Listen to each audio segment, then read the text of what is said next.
7 बज रहे हैं। आप सब मित्रों का धन्यवाद, विशेषकर जुगल का और मेरे छोटे भाई होने के अतिरिक्त एक पत्रकार हैं, एक लेखक हैं, कवि हैं, एक एक्टिविस्ट हैं। अब शीतलनाथ कन्वर्सेशन जो इन्होंने शुरू की, जिसका आज 27वां एपिसोड है और बहुत सफलता और लोकप्रियता के साथ ये शीतलनाथ कन्वर्सेशन चला, इसके लिए इनको बहुत बहुत बधाई। इनके समय, श्रम और परिश्रम का सम्मान करते हुए मुझे इस बात का गौरव इन्होंने दिया कि जब शीतलनाथ कन्वर्सेशन का उद्घाटन होना था, पहला व्याख्यान देने के लिए इन्होंने मुझे वो अवसर दिया और इस कन्वर्सेशन का पहला व्याख्यान अग्निशेखर ने दिया और आज 27वां है। इसके लिए भी इनको बहुत बहुत धन्यवाद और खुद मैं अपने को खुशकिस्मत समझता हूं। आज इन्होंने मुझे विषय दिया कि आप बोलिए कश्मीर और भारत का जो सांस्कृतिक, सभ्यतागत, सिविलाइजेशनल कनेक्ट है, कनेक्ट ही नहीं, उन्होंने अंग्रेजी का शब्द दिया है cradle. Kashmir the cradle of Indian civilisation. ये सब्जेक्ट बहुत मौजूद है। जिस तरह की पॉलिटिक्स हमारे चारों तरफ घट रही है, जो लोग कश्मीर को भारत से अलग करने की एक मुहिम चलाए हुए हैं, छेड़े हुए हैं और अपनी तरह के कंस्ट्रक्ट और जो कहना चाहिए नैरेटिव्स बिल्ड कर रहे हैं, उसको देखते हुए और जिस तरह के इतिहास को पढ़ते हुए हम बड़े हुए हैं, और वो इतिहास 3 तरह का है हमारे पास। एक तो ब्रिटिश इंपीरियलिस्ट का लिखा हुआ, जो उनके साथ उनके वक्त में हिस्टोरियंस ने लिखा, कुछ हमारी तारीफ की और कुछ डिसइंफॉर्मेशन और डिफॉर्मिटी उसमें लाई, कंफ्यूजन्स क्रिएट किए, कुछ तो अज्ञानवश और कुछ जानबूझकर कॉलोनियल माइंडसेट से किया। सपेरा कहा गया हमको, बैकवर्ड कहा गया हमको, कुछ कुछ तारीफें भी की। आर्य बाहर से आए थे, ये भ्रम भी फैलाया। दूसरा इतिहास हमने पढ़ा है, जो सेंट्रल एशिया से मुगल आए या दूसरे लोग आए, उनके साथ आए हुए या उनके दरबारी इतिहासकारों ने जो तारीख लिखी, उसके भी हम शिकार हुए हैं। कुछ तारीफ हमारी की और कुछ डिसइंफॉर्मेशंस चलाई, ग्लोरीफाई अपने को किया। तीसरा इतिहास हमारे पास है मार्क्सवादी दृष्टि से लिखा हुआ, मार्क्सिस्ट का लिखा हुआ। तीनों इतिहासों में अपनी अपनी तरह की अच्छाइयों के अलावे एक माइंडसेट ये है कि जो वो डिकंस्ट्रक्ट कर रहे हैं, जो वो कल्चर से आपको अपने मूल संस्कृति से, मूल ज्ञान से काट कर आपको एक अजूबा बनाने में लगे रहे हैं। इस दृष्टि से भी मैंने कहा कि जुगल जी ने जो टॉपिक दिया, कश्मीर और भारत सिविलाइजेशनल जो कनेक्ट है, जिसे उन्होंने क्रेडल कहा, हिंदी में तो उद्गम कहेंगे, हिंदी में क्रीड़ा स्थली कहेंगे, जहां इंडियन सिविलाइजेशन, जिसे आप वैदिक सिविलाइजेशन भी कहते हैं, वो फली फूली, पली बढ़ी और विस्तार उसने पाया। इस दृष्टि से बात को शुरू करने से पहले मुझे याद आता है, हिंदी के बहुत बड़े एक विद्वान हुए हैं, आचार्य हुए हैं, किशोरी दास वाजपेयी जी। किशोरी दास वाजपेयी ने शब्द अनुशासन अपना एक मानक ग्रंथ लिखा है। उसमें वो प्रसंगवश बहुत अच्छी बात से उन्हें शुरू किया, वो हम पर भी लागू है। वो स्वयं प्रश्न करते हैं, स्वयं जवाब भी देते हैं। पूछते हैं कि अगर ये जाना जाए कि सबसे पहले मानव ने विकास कहां किया होगा, एवोल्यूशन ऑफ मैनकाइंड कहां हुआ होगा, ऐसा लोग प्रश्न करते हैं और स्वयं ही जवाब देते हैं कि जहां भाषा का प्रादुर्भाव हुआ होगा, जहां भाषा पैदा हुई होगी। वो कहते हैं कि फिर सबसे पहली भाषा कहां पैदा हुई होगी, स्वयं ही जवाब देते हैं कि जहां सबसे प्राचीन साहित्य होगा। और सबसे प्राचीन साहित्य कहां, जहां मनुष्यता विकसित हुई होगी। और हम सब जानते हैं, विश्व जानता है, मानता है कि संसार के प्राचीन साहित्य में प्राचीनतम ग्रंथ जो है वो ऋग्वेद है। और वो जो ऋग्वेद है, और ऋग्वेद से हमारी ऋग्वैदिक सभ्यता शब्द बनता है। ऋग्वैदिक इंडिया एक मशहूर किताब है। ऋग्वैदिक सिविलाइजेशन, या जिसे आप इंडिक सिविलाइजेशन अंग्रेजी में कहते हैं, तो वो इंडिक क्या है उसमें, तो ऋग्वैदिक सभ्यता पर आने से पहले हम ये बात करेंगे कि यहां भाषा की बात हुई, साहित्य की भाषा हुई, और उनकी प्राचीनता की भाषा हुई, और मनुष्य के विकास की भाषा हुई। कहां मनुष्य विकास किया होगा, जहां साहित्य पनपा होगा, प्राचीन साहित्य, और जहां प्राचीन सभ्यता बनी होगी, और जहां प्राचीन भाषा होगी। तो क्योंकि बात कश्मीर पर करनी है, तो कश्मीर की भाषा पर जब हम बात करेंगे तो कश्मीर की भाषा के बारे में कुछ बोलना, बताना आवश्यक हो जाता है। यहां पे मित्रों, कश्मीर की भाषा के ऋग्वैदिक रूट्स हैं, यानी जो भाषाओं का परिवार है, भारतीय भाषा परिवार जो है, हर भाषा का की अपनी एक फैमिली होती है। जैसे उसका एक ग्रामर होता है, जैसे उसके रूट्स होते हैं, उसकी फैमिली एक होती है। तो जो कश्मीरी है, भारतीय आर्य भाषा है, उसमें कश्मीरी भाषा जो हम बोलते हैं, इसके ऋग्वैदिक रूट्स की ओर भूलर ने इशारा किया था, और कई लोगों ने काम किया है इस पर। अब ये जो ऋग्वेद की भाषा है, संस्कृत की भाषा तो अभी हम भगवद गीता में देखते हैं, और उससे पुरानी जो ऋग्वेद की भाषा है, वहां we trace the origin and development उस पॉइंट से अपनी भाषा का। और ऋग्वैदिक भाषा की कुछ ध्वनियां जो हैं, साउंड्स जो हैं, वो हम आज भी इस्तेमाल करते हैं, और शायद हम ही कर सकते हैं। जैसे छ के नीचे बिंदी लगाइए तो स हो जाता है।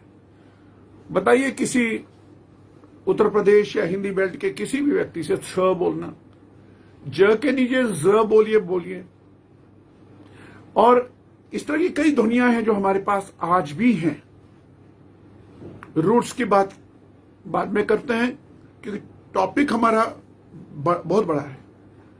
तो भाषा जो हमारी जन्म लेती है, वो ऋग्वेद की भाषा से जन्म लेती है। So Rigveda is the mother of जो कश्मीरी बोलचाल की, लिखत की भाषा हमारी है।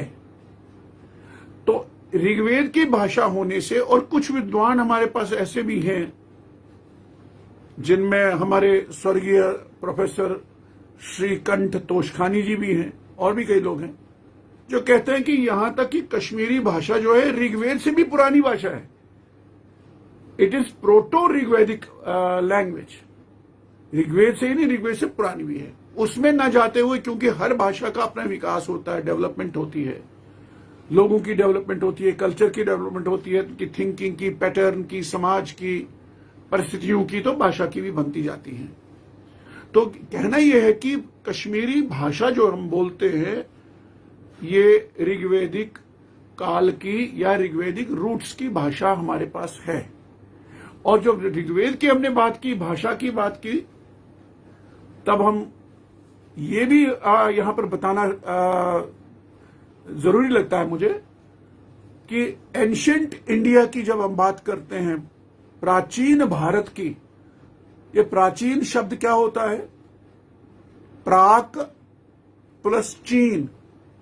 प्राक यानी प्री, प्रोटो, चीन यानी चाइना। चीन से भी पुराना जो हो, Chinese culture, civilisation, country, peoples से भी जो पुराना है वो है प्राक चीन। शब्द बनता है प्राचीन। तो ऋग्वेद से भी प्राचीन या प्राचीन भारतीय जो हमारे रूट्स हैं, उसके अनुसार प्राचीन भारत में सप्त सिंधु का एक कॉन्सेप्ट था, लैंड ऑफ 7 सेक्रेड रिवर्स। और उन सप्त सिंधु, 7 नदियों का जो एक भूगोल था, उसकी one of the 7 reverse was Vitasta. Vitasta was one of the 7 ऋग्वेदिक और सप्त सिंधु की नदियों में एक थी वितस्ता। और वितस्ता कश्मीर में प्रवाहमान है और महाभारत में इसका खूब अनुशासन पर्व में वर्णन किया गया है। यहां तक कि विष्णु धर्मोत्तर पुराण एक है, जैसे हमारा नीलमत पुराण है। कश्मीर ने 3 पुराण दिए हैं, नीलमत पुराण है, उसमें विष्णु धर्मोत्तर पुराण है और एक है वासुकी पुराण। विष्णु धर्मोत्तर पुराण के कश्मीर को डिफाइन करता है as land belonging to Vitasta.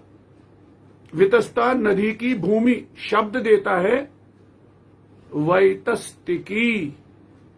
तो जब मैंने सप्त सिंधु की बात की, ऋग्वेदिक इंडिया की बात की और ऋग्वेदिक भारत में हिमालय का एक 3 आंगन जिनको आप कहते हैं, 3 आंगन या प्रांगण कहिए, हिमालय के हैं, ये कल्हण कहता है।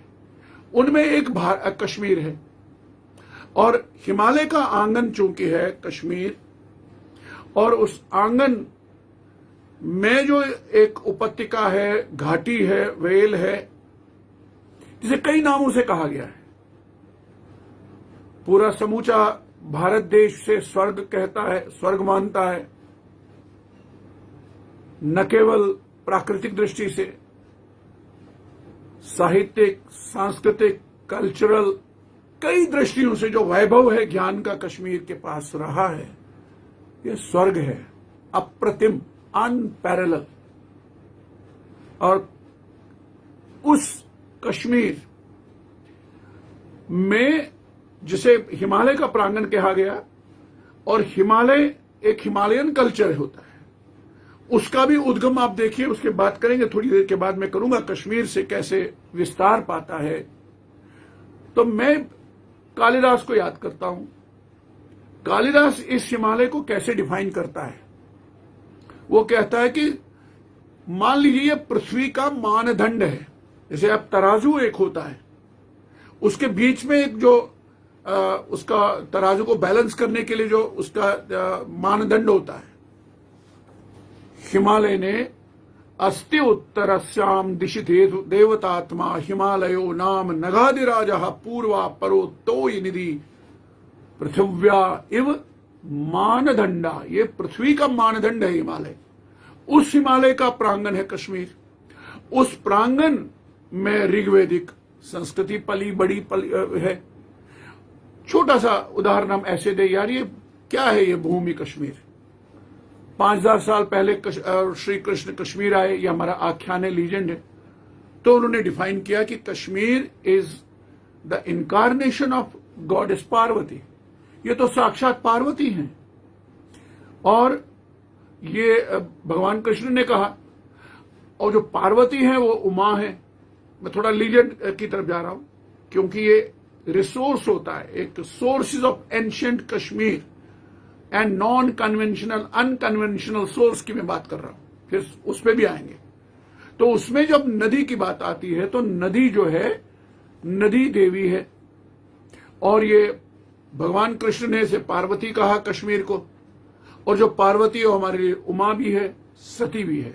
अब नीलवत पुराण कहता है सती देवी नदी भूतवा, ये जो सती देवी हैं, माता सती हैं, नदी भूतवा, ये नदी बन गई और कश्मीर आयाम विनिर्गता, और कश्मीर में बह रही हैं। यानी कश्मीर में बहने वाली नदी वितस्ता सती उमा या पार्वती का रूप है। और ये जो इसलिए बता रहा हूं कि ये हमारी अवधारणा है देवी देवताओं की, ये हमारा रिश्ता है नदियों के साथ, और वेदों में नदी सूक्त है, नदियों की बात है। आर्यों का वहां से आना, यहां से जाना, इस पर बाद में बात करते हुए वैसे नदी सूक्त की बात मैं करूं तो आपको आश्चर्य होगा जिन्हें पता नहीं है कि नदी सूक्त में अगर आप सिलसिलेवार नदियों का वर्णन देखेंगे, वो सेंट्रल इंडिया से, मान लीजिए आप गंगा से, यमुना से, सरस्वती से टुवर्ड्स नॉर्थ वेस्ट की तरफ है मेंशन, क्रोनोलॉजिकली उनका मेंशन है। क्रोनोलॉजिकली वापस वहां से नहीं है सेंट्रल एशिया से या वहां से आई, तो फिर अगर आर्य वगैरह वहां से आए होते तो फिर वहां से पहला जो उनको पहली नदी जो उनकी पहला मेंशन उसका मिलता, फिर सिंध का मिलता, फिर धीरे धीरे वितस्ता मिलती, फिर ऐसे ऐसे आता। ऐसा नहीं है, क्योंकि ये 200-250 साल पहले हमारे दिमाग में बोया गया कि आर्य लोग आप बाहर से थे, बोहेमियन थे, सेंट्रल एशिया से आए, पता नहीं कहां से आए, फिर सेटल होते गए। अब जब सेटल होते हैं फिर कश्मीर तक भी आए, कश्मीर से होके आप आए, फिर आप द्रविड़ थे, फिर आप नॉन एरियन थे। मेरे मित्रों, मुझे खुशी हो रही है, किसी को लग सकता है कि मैं डिवेट नहीं हो रहा हूं, मैं वापस कश्मीर पर ही आऊंगा, लेकिन मुझे बहुत खुशी है आप लोग उन विद्वानों को पढ़िए जिन्होंने धज्जियां उड़ाई हैं। उनमें एक मार्क्सिस्ट विद्वान भी हैं, हिंदी के बहुत बड़े समालोचक हुए हैं, डॉक्टर रामविलास शर्मा। उनसे एक्सपेक्टेड नहीं था किसी को, उन्होंने कहा नहीं, आर्य कहीं से नहीं आए, आर्य यहां हिंदुस्तान के ही थे, मूल भारत के थे। और इसी तरह वी.एस. वाकणकर, और जिनका भीम बेटका अगर कोई गया है तो उनको भीम बेटका मैन भी कहते हैं, जिन्हें वो खोज की। और इसी तरह पार्जिटर से लेकर के कई लोग ऐसे हैं जो ये मानते हैं। एक बहुत इंपॉर्टेंट पुस्तक का मैं मेंशन करूंगा बाद में विस्तार से, भजन सिंह सिंह। भजन सिंह सिंह की एक पुस्तक है बहुत ही इंपॉर्टेंट, आर्यों का निवास मध्य एशिया, मध्य Himalaya, central Himalaya is the original place or homeland of Aryas. यहां से वो फैल कर गए, ये भी ना करें, मैं इस पर कश्मीर के साथ जोड़ रहा हूं।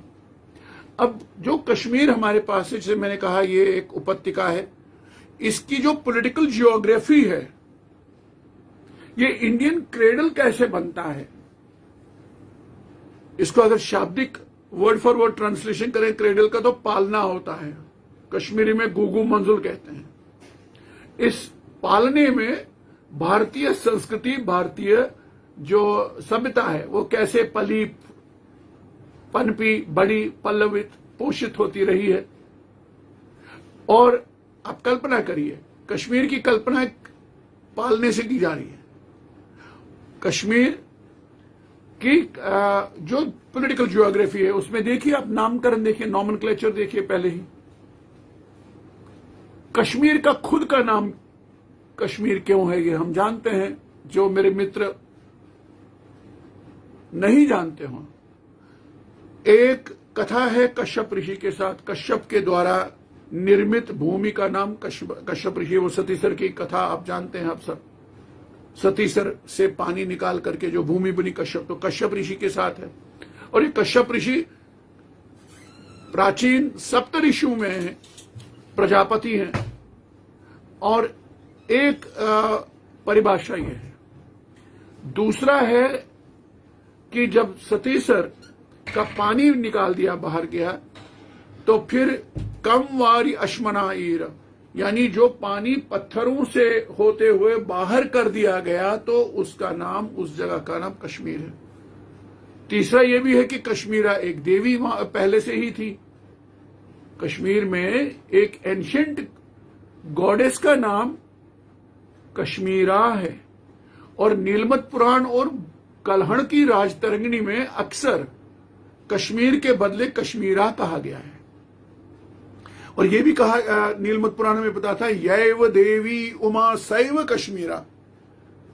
अरे जो उमा है वही कश्मीरा है। यैव जो देवी उमा है, यैव देवी उमा सैव कश्मीरा, वही कश्मीरा है। तो देवी देवता हमारे, और पहले पॉलिटिकल ज्योग्राफी का आप नॉमेनक्लेचर देखिए। आप पर्वत शिखरों के नाम बताइए, ऐसा कौन सा नाम है जो वैदिक नहीं है, जो आपको ऋग्वैदिक सभ्यता संस्कृति के साथ नहीं जुड़ता है। महादेव है, और ये जो आपका स्वामी अमरनाथ है। कोई भी पहाड़ पर्वत लीजिए आप, क्रमशः के ऊपर जो कौंसरनाग से कहते हैं, ऊपर देखिए पहाड़ों के नाम पढ़िए, नदियों के नाम, झरनों के नाम, भूमि के नाम, गांव के नाम, हर जगह को हर कोई नाम उसका रूट पीछे है संस्कृत में। ये अलग की इसे मिटाए जाने की प्रोसेस भी शुरू की गई। और 75 में शेख मोहम्मद अब्दुल्ला जब सरकार में आए तो उन्होंने असेंबली में पहले ही झटके में 800 कश्मीरी गांवों के नाम बदले थे, और तब से ये जारी है। शंकराचार्य का नाम सुलेमान कर देना, हारी पर्वत का कोहिमारान कर देना, अब तो श्रीनगर का भी आधे, जो डाउनटाउन श्रीनगर है, जो श्रीनगरी है, उसका नाम शहर खास कर देना। ये तो सांस्कृतिक संहार है, कल्चरल जिनोसाइड की एक प्रोसेस है। लेकिन किस चीज को मिटाया जा रहा है? वो जो हमारे इंडिक रिलेशंस हैं, पेड़ों के, संगीत के, भावों के, भाषाओं के, उच्चारण के, पर्वतों के, झरनों के, ऋतुओं के, मौसमों के। तो ये क्या साबित करता है कि ये एक भारतीय मनीषा, और ये कहीं भिन्न नहीं है। कश्मीर के देवी देवताओं की आप बात करें तो इंद्र हमारे यहां भी हैं, और इंद्र को हम वर्षा के साथ जोड़ते हैं, और वरुण हमारे यहां भी है। इंद्र युद्ध के साथ है, इंद्र राजनीति के साथ है, वरुण इसके साथ है। अग्नि है कश्मीर में।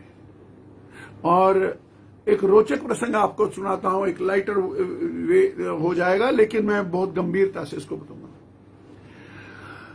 ये जो भजन सिंह की किताब है, आर्यों का निवास मध्य हिमालय, उसमें और पुराणों से और कई ग्रंथों से संदर्भ लिया गया है कि एक बार जैसे देवताओं और राक्षसों या देवासुर संग्राम हुए हैं, एक संग्राम किसी जमाने में अग्नि को लेकर हुआ है। जब देवताओं ने यह तय किया कि अब अग्नि में हम दाह संस्कार किया करेंगे, उसका विरोध हुआ। पहले जल समाधि होती थी, भूमि समाधि होती थी, फिर जब अग्नि में जलाएंगे, अंत्येष्टि करेंगे, तो इसका विरोध हुआ। विरोध इसलिए हुआ कि अग्नि पवित्र है, अग्नि को जूठा मत करिए। क्योंकि ऋग्वेद में पहला मंत्र, पहला वाक्य, पहला शब्द जो ऋग्वेद का है वो है अग्नि। अग्नि मीले पुरोहितम। अग्नि इज द प्रिजाइडिंग गॉड। पुरोहितम, पुर का हित चाहने वाला, देश का हित चाहने वाला, कबीले का हित चाहने वाला, कम्युनिटी का हित चाहने वाला पुरोहित होता है। तो ऋग्वेद कहता है कि अग्नि मीले पुरोहितम। ये एक अब जब आर्यों ने ये निर्णय लिया कि हम अग्नि में दाह संस्कार करेंगे, उसका विरोध हुआ। और विरोध करने वाले कौन थे? ये जो पर्वतों पर और अन्य जगहों पे, जंगलों में वनवासी थे, जिनको उन्होंने असुर कहा, जो सुर नहीं है, जो डेवलप नहीं है। जैसे आजकल होता है इकोनॉमिकली बैकवर्ड पीपल, और जो इकोनॉमिकली बैकवर्ड थे असुर कहलाए, सुर नहीं थे उन्होंने। तो इनमें दोनों में संघर्ष हुआ। संघर्ष ऐसा हुआ कि इंद्र, ये कथा है, ये इसमें बहुत गहरे बीज छिपे हैं कि इंद्र ने इनको कहा मैं आपका साथ दूंगा। इंद्र की बनती नहीं थी विष्णु के साथ, उसका छोटा भाई था विष्णु, उपेंद्र नाम था, तो उसने कहा मैं आपका साथ दूंगा। असुर खुश हुए, चलो हमारा साथ देव देगा। इसलिए युद्ध जब हुआ तो विष्णु ने भी अपनी चाल खेली और इंद्र ने धोखा दिया, इंद्र वापस हट गया। जैसे आजकल अफगानिस्तान में तालिबान से लड़ते लड़ते अमेरिका पीछे हट गया, धोखा दिया उनको, वैसे ही इंद्र ने धोखा दिया और हार गए असुर। असुर थे पर्वतीय शाखा, ब्रांच ऑफ एरियंस, जो पर्वतों पे रहते थे, उनको भागना पड़ा, बिखरना पड़ा, defeat, crushing defeat was given to them.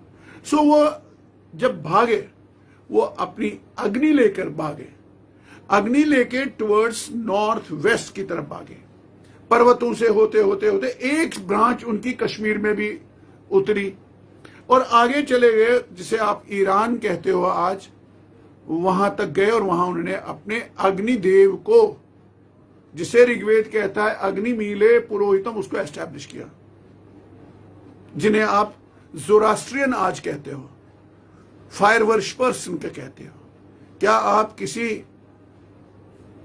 Fire worship जहां होती है यहूदियों की, भारत में ही देखिए, किसी उस ऐसे मंदिर या देवालय में जा सकते हैं? वो नहीं जाने देंगे आपको, कहते हैं कि बिल्कुल ये प्योरेस्ट है, ये इम्प्योर हो जी। तो वो उनकी स्मृति भी है। तो ऐसे में जो कश्मीर में एक इनकी शाखा आई अग्नि के लेकर के शरण में, उन्होंने अग्नि को यहां स्थापित किया और जो कश्मीर में समाज था उन्होंने एक्सेप्ट किया। अग्नि चूंकि ऋग्वेद के देवता थे और कश्मीरी वैदिक तो थे ही थे, इसलिए आज की तारीख में भी जब कश्मीरी में कोई फंक्शन होता है रिलीजियस, आप हवन करते हैं, आप यज्ञोपवीत करेंगे, आपसे आपका गुरु, आपका पुरोहित, ऐसे उन्हें भी आजकल पता नहीं है उतना, माफ करेंगे, वो यजमान से पूछते थे तो शुमारा साग्नि किंतु शु निराग्नि, आप किस संप्रदाय के हो, अग्नि पूजक हो या अग्नि पूजक नहीं हो, साग्नि अग्नि वाले या निराग्नि जो अग्नि को नहीं मानते थे। तो इसलिए जो अग्नि की उपस्थिति कश्मीर में है, इंद्र की यंद्राज शब्द हमारे पास है। और इतना ही नहीं, भाषाओं की दृष्टि से आप जब हमने भाषा की रूट्स आपको बताए, फिर इसका अपना डेवलपमेंट होता है। इस भाषा में 1000-1200 साल के इतिहास में भी अगर देखें, भाषा के इतिहास, कश्मीरी भाषा में जो साहित्य लिखा गया है, वो साहित्य क्या आपको ईरान से जोड़ता है, वो साहित्य आपको मेसोपोटामिया से जोड़ता है, वो आपको इराक या किसी और देश से जोड़ता है? नहीं, वो ऋग्वेदिक इंडिया है, वो भारतीय मनीषा से जोड़ता है, विचारों से जोड़ता है, विश्वासों से जोड़ता है, रीतियों से जोड़ता है, आस्था से जोड़ता है। क्योंकि भारत का एक उद्गम स्थल, भारत का एक fountain head, strong fountain head of Indian civilisation happens to be Kashmir. ये मैं नहीं कह रहा हूं, ये सदियों से लोग कहते आए हैं। ये ह्यून सॉन्ग ने कहा, किन किन ने नहीं कहा। ऐसे में जो अग्नि है, इंद्र है, वरुण है, देव है, ये सारे देवता जो हैं, ये देवता कश्मीर में हैं और ऋग्वेदिक हैं, और हमारे लौकिक देवता भी हैं, और वो लौकिक देवता भी मैनिफेस्टेशन ऑफ बिगर गॉड्स हैं, उन्हीं का डायमेंशन है। ये एक मैंने ये बात की देवी देवताओं की। ये कैसे, मैं बात करना चाहूंगा कि कंट्रीब्यूशन क्या है इस कश्मीर का, किस किस फील्ड में है, लेकिन मैं अपनी बात रखने के लिए कश्मीर को अपनी तरह से ह्यूमिलिटी के साथ, विनम्रता के साथ पहले एस्टैब्लिश करना चाहता हूं कि कश्मीर है क्या, मिस्टीक ऑफ कश्मीर क्या है, ऐसा क्या है कश्मीर शब्द में कि दुनिया सारी एकदम स्पंदित, ईर्ष्या, लोभ, लालच, कब्जा करूं, मुझे ही मिले। ऐसा क्या है इस कश्मीर में?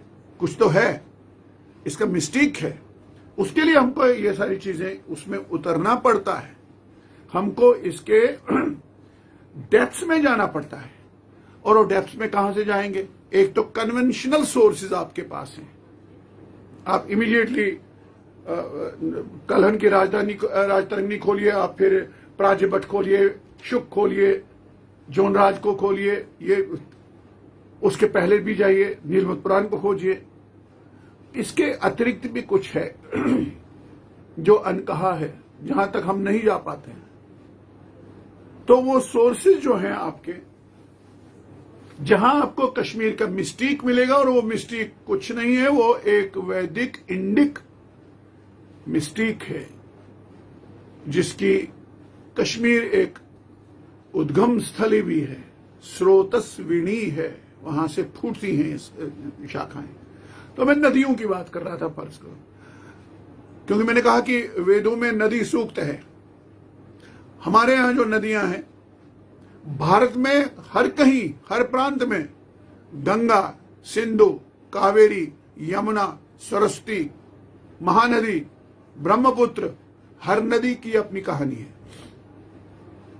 हर नदी अपने साथ एक कहानी उसकी बहती है, ये कैसे चली, कौन ऋषि है, किसने कितना तप किया, फिर लाया, उद्देश्य क्या है। इसी तरह वितस्ता की अपनी कहानी है, और वितस्ता का अपना सिग्निफिकेंट जो कंट्रीब्यूशन है कश्मीर के जीवन में फ्रॉम द टाइम्स इमेमोरियल, आदिकाल से। इसका स्रोत होगा ना कहीं लिखा। जहां ये लिखा होता है मित्रों, उसी को संस्कृत में या हिंदी में कहते हैं महात्म्य।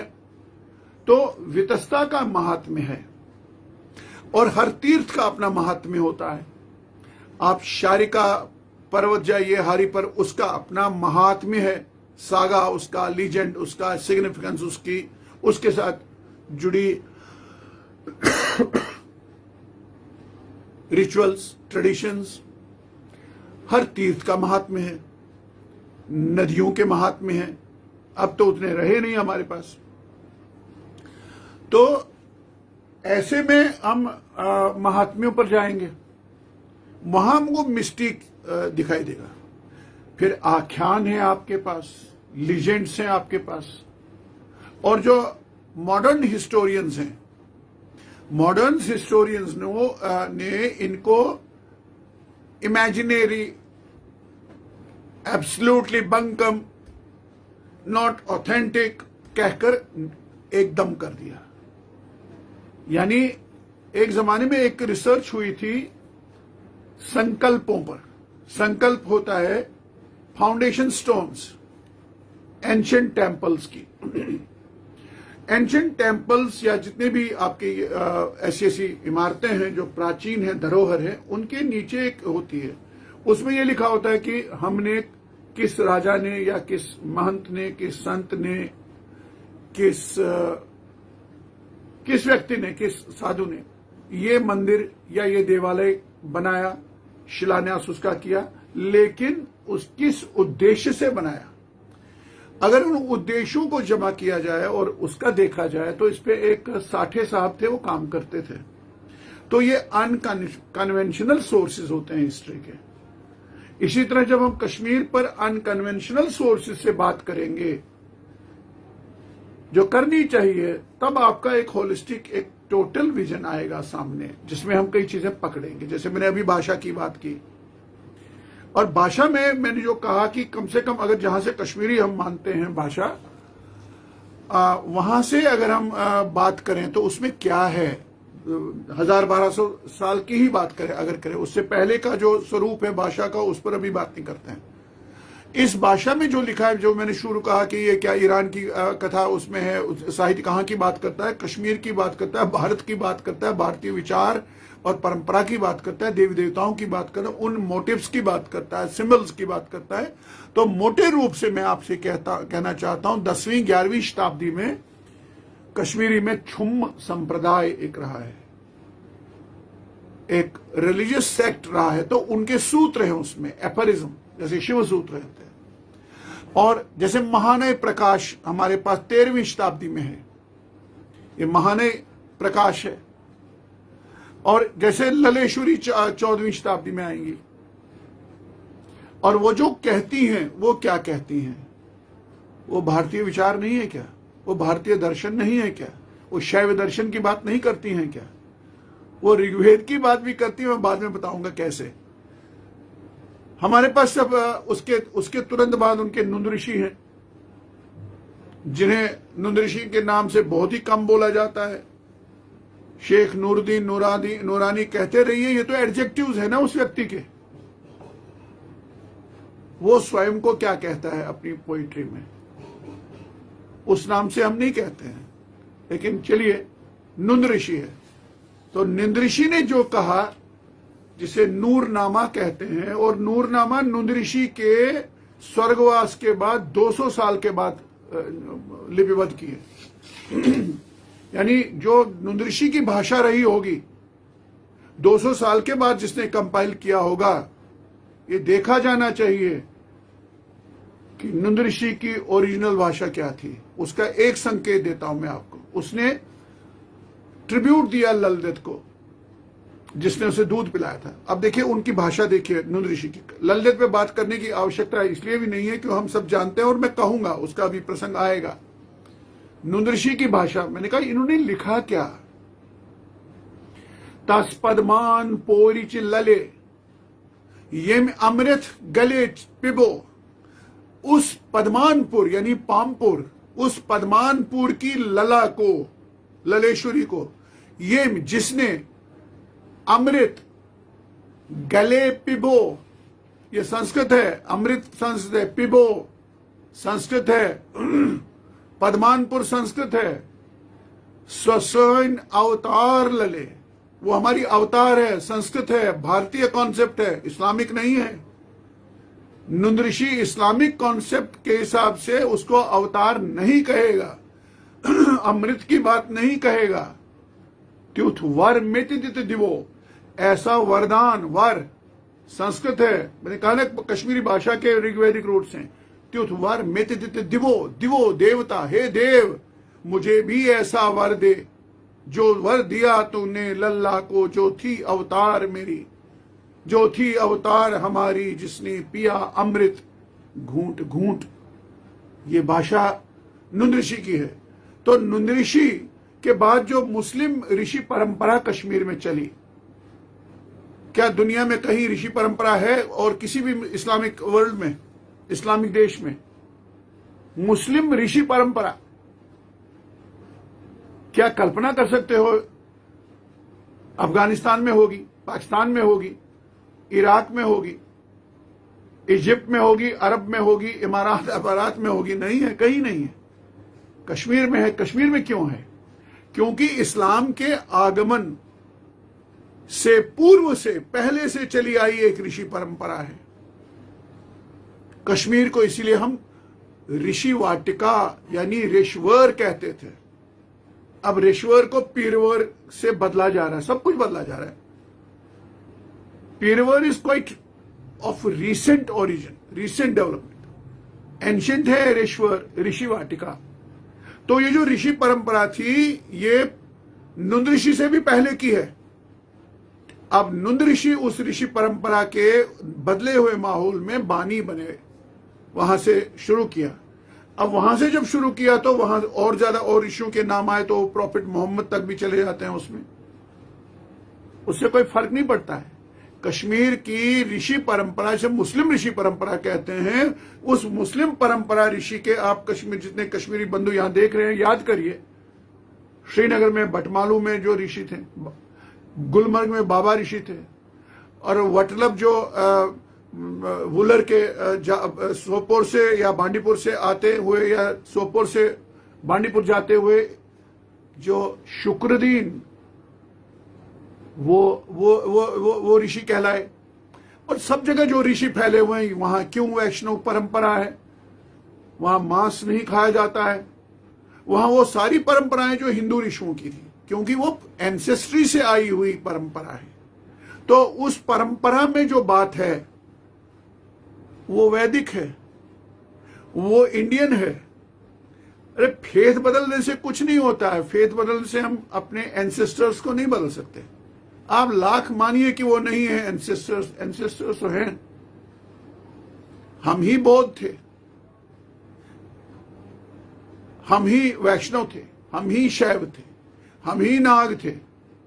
तो ये जो नाग होना, शैव होना, वैष्णव होना, स्मार्त वैष्णव होना, फिर जो तबका इस्लाम में गया, जो कन्वर्ट हुए, उसका बनना, अपने पास्ट को नहीं नकार सकते हैं कोई, भले ही कुछ भी कहते रहिए। वहां भी यही बात है, जैसे मैंने कहा ना, अभी कश्मीरी साहित्य की बात कर रहे थे, तो वहां जो एक मैंने कहा ये छुम संप्रदाय, ललेश्वरी और वहां तक में आया। इतना ही नहीं, आप कव्वाली, गजलें, कव्वालियां, नातें और रमजिया और ये जो पाठ है, ये जो जॉनर्स हैं कश्मीरी, इसको एक तरफ करके जो सूफी है और सूफी साहित्य जो आप कह रहे हैं, उसको अभी मेरे समय तक, जब हम रेडियो टीवी जाते थे टॉक्स देने के लिए, तब तक इसको शास्त्र कहते थे। शास्त्र, उसमें रहमान डार, वहां पर ये जो आपके अहद जरगर और कई नाम हैं जो ध्यान की बात करते हैं, दारनाई ध्यान दारुन की बात करते हैं, जो सोहम की बात करते हैं। ये सोहम क्या है? ये वेदांतिक है, वैदिक है, और कश्मीरी में कहा जा रहा है, और जो कह रहे हैं उनका नाम मुसलमान है, उससे कोई अंतर नहीं पड़ता है। कह तो वो वही बात रहे हैं ना, जो भारतीय मनीषा है, जो हमारी इंडिक सिविलाइजेशन की का थॉट कॉन्सेप्ट है। तो इस तरह मेरे मित्रों, ये जो मैंने साहित्य की अभी आपसे बात की कि कश्मीरी साहित्य में भी कैसे इंडिक प्रेजेंस है, कैसे क्रेडल है, और भाषाएं चूंकि अब कश्मीरी है, कश्मीर में केवल कश्मीरी इवॉल्व नहीं हुई है, कश्मीरी में प्राकृत भी थी, कश्मीरी में जिसमें आप बोलते थे जन्म भाषा संस्कृत भी थी। और ऐसा नहीं है कि संस्कृत खाली इलीट एक तबका बोलता था, ऐसा नहीं है। जैसे आजकल कश्मीर में जाइए तो जो नारियां हैं, जो गांव की नारियां हैं, जो पढ़ी लिखी नहीं हैं, तो खाली कश्मीरी बोलेंगी, देशज बाजा बोलेंगी। क्या आपको पता है कि 1000 साल पहले कश्मीर की आम महिलाएं, आम स्त्रियां गांव की खेती करती, मजदूरी करती या लिखती, पढ़ती, चित्रकारी करती, कश्मीरी महिलाएं 3 भाषाएं बोलती थी। कौन कौन सी? बिल्हण कहता है, बिल्हण महाकवि हुए, वो कहता है, यत्र स्त्रीणाम अपि किम परम जन्म भाषा वदेव प्रत्यावासम विलसति वचः संस्कृतम प्राकृतम च। यानी कश्मीर में उस जगह से आया हूं, ये कर्नाटक में जाकर के बिल्हण महाकवि कहता है, मैं उस प्रदेश का, उस कश्मीर का वासी हूं जहां मेरी माताएं, जहां स्त्रियां जन्म भाषा बोलती हैं, प्राकृत बोलती हैं और संस्कृत बोलती हैं, तीनों एक समान बोलती हैं। क्यों? कश्मीर शारदा की भूमि है, शारदा विद्या की देवी है, और ये कोई अलग होता तो फिर क्यों दक्षिण में सारस्वत या पूरा भारत नमस्ते शारदे देवी काश्मीर पुरवासिनी का उच्चारण करता है, हे नमस्ते, हे शारदा, हे विद्या की भूमि शारदे, मैं तुम्हें प्रणाम करता हूं, तुम कश्मीर की वासिनी हो। और आज कहें तो आज वो पीओ जे के वासिनी है, वो उस पार हैं, और उनके होने पर कश्मीर शारदा पीठ कहलाया। और ऐसा क्या है कि आज भी, जैसे मैंने कहा, मिस्टीक ऑफ कश्मीर, हम इंडियन सिविलाइजेशन की बात करते हैं, भारतीय मनीषा की बात करते हैं, ऐसा क्या है जो हम सुनते हैं, लिखित में भी पढ़ा है कि काशी में आज भी उपनयन संस्कार के बाद जब आप जनेऊ डालते, धारण करते हैं, तो कश्मीर की तरफ मुंह करके आपको 7 स्टेप्स जाने होते हैं, और मान लिया जाता है कि आप कश्मीर पहुंच गए, आपने सिर झुकाया, आप दीक्षित हो गए। ऐसा क्या है कि जगतगुरु शंकराचार्य कालड़ी, कांचिका, मकोटी से चलकर कश्मीर आते हैं और वहां कोई मठ स्थापित नहीं करते हैं? ध्यान दीजिए इस बात। जगतगुरु शंकराचार्य ने पूरे भारत में 4 मठ बनाए। एक श्रृंगेरी में है, द्वारका में है, कांची कामाकोटी इधर है, ज्योतिष मठ है। ये व्यक्ति जब कश्मीर आता है, इतना विद्वान, जो जिसके बारे में कहा गया है संस्कृत में, ये तो साक्षात नारायण था। शंकरा शंकरा साक्षात, शंकरा शंकरा साक्षात नारायणो स्वयं, ये तो नारायण थे, शिव ही थे शंकराचार्य। ऐसा शंकराचार्य जो सारी शंकर विजय करके आता है, कश्मीर पहुंचते हैं, और कश्मीर में एक मठ क्यों नहीं बनाते हैं? जैसे वहां ज्योतिष मठ बनाया, द्वारका में शारदा मठ, वहां शारदा मठ बनाया, कहीं कोई बना। क्योंकि कश्मीर पहले से ही एक मठ था, पीठ था, और कश्मीर का उस पीठ का नाम था सर्वज्ञ पीठ। शारदा पीठ उसमें एक जगह थी। जैसे श्री कृष्ण भगवत गीता में, पहले 2 शब्द लीजिए, धर्म क्षेत्रे, धर्म के क्षेत्र में, धर्म क्षेत्र में, कुरुक्षेत्रे, जो कुरुक्षेत्र है, यानी धर्म क्षेत्र नामी एक पूरे जनपद में, एक पूरे डिवीजन में जो कुरुक्षेत्र है, धर्म क्षेत्र कुरुक्षेत्र। इसी तरह सर्वज्ञ पीठ है, शारदा पीठ है। सर्वज्ञ पीठ जहां सभी विद्याओं का पीठ है, और सभी विद्याएं कितनी हैं? 64 विद्याएं हैं, 64 फैकल्टीज हैं विद्याओं की। उन सभी की मास्टरी और उनकी सभी की सिद्धि कहां होती थी? कश्मीर में सिद्ध भूमि थी। और वहां जगतगुरु शंकराचार्य आते हैं, शारदा भी जाते हैं, शारदा पीठ भी जाते हैं। शंकराचार्य के ऊपर जो गुफा है मंदिर के नीचे, वहां भी बैठे। उनकी स्मृति में कश्मीर ने उस गोपाद्री का नाम शंकराचार्य किया। और वहां शारदा पीठ जाने पर उनकी एंट्री हुई, और जो दक्षिण का द्वार था कभी नहीं खुलता था, इतने विद्वान थे, आए, आचार्यत्व तो उनको पूरा मिला। उसके बाद वहां से वो चंदन की लकड़ी का, काठ का, सैंडलवुड की विग्रह कहते हैं मूर्ति को, शारदा की मूर्ति लेकर दक्षिण जाते हैं श्रृंगेरी। यहाँ उषा रानी राव हमारे साथ बैठी हैं, सुन रही हैं। इनको पता है, इनके साथ मैं, मेरी श्रीमती और इनकी छोटी बहन, हम वहां गए हैं श्रृंगेरी मठ में, उडुपी में। तो वहां जाकर के उन्होंने शारदा को स्थापित किया। वहां का इतिहास देखिए, वहां लोग कहेंगे आपको जगतगुरु शंकराचार्य शारदा को कश्मीर से लेकर के यहाँ आए, यहाँ स्थापित किया। और उनके साथ जो कश्मीरी पंडित विद्वान आए थे, सुरेश्वरानंद उसमें थे, और कई लोग कहते हैं कि नहीं मानते हैं, लेकिन वहां जो परंपरा है, वाचिक परंपरा लिखित है, वो कश्मीरी थे। उनको पहला जगतगुरु शंकराचार्य उस मठ का बनाया। तो ऐसा ये खाली कश्मीर जगतगुरु नहीं है कि जो कश्मीर के, उनसे पहले भी आते रहे और उनके बाद भी आते रहे। स्वामी विवेकानंद तक आते रहे, महर्षि अरविंद तक आते रहे। जब वो क्रांतिकारी थे, वो छिपने के लिए आए।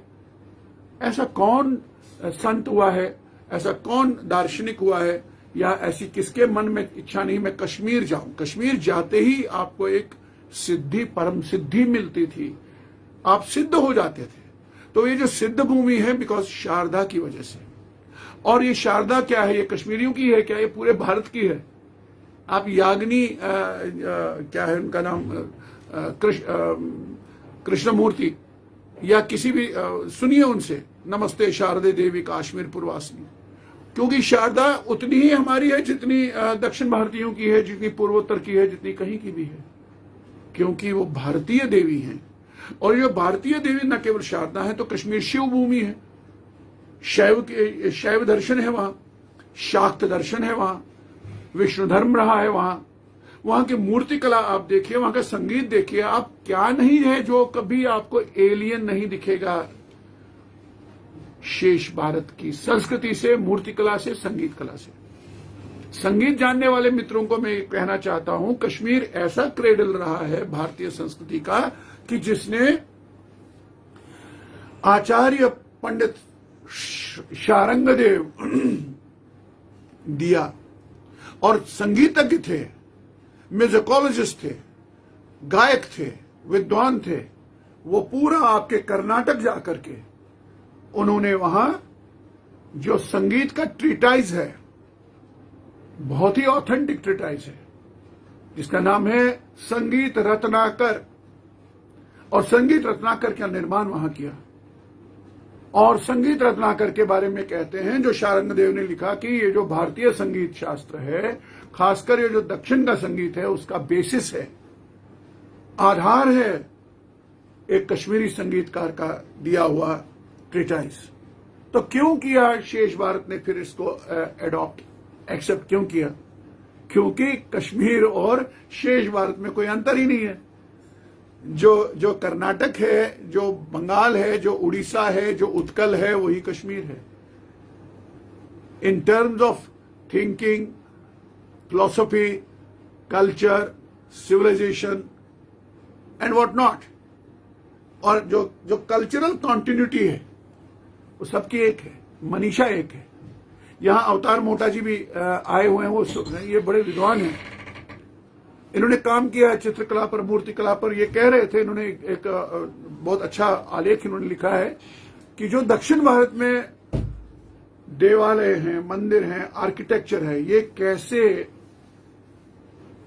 भारत मुनि के नाट्यशास्त्र के अनुरूप है, दक्षिण में बचा हुआ है, हमारे पास नहीं है। क्योंकि हम जानते हैं कि जो उत्तर भारत है, इसने क्या क्या झेला है, इसने कितना झेला है पिछले लगभग 1000 साल में, 700 साल में, 500 साल में, कितना तोड़ फोड़ हुई है।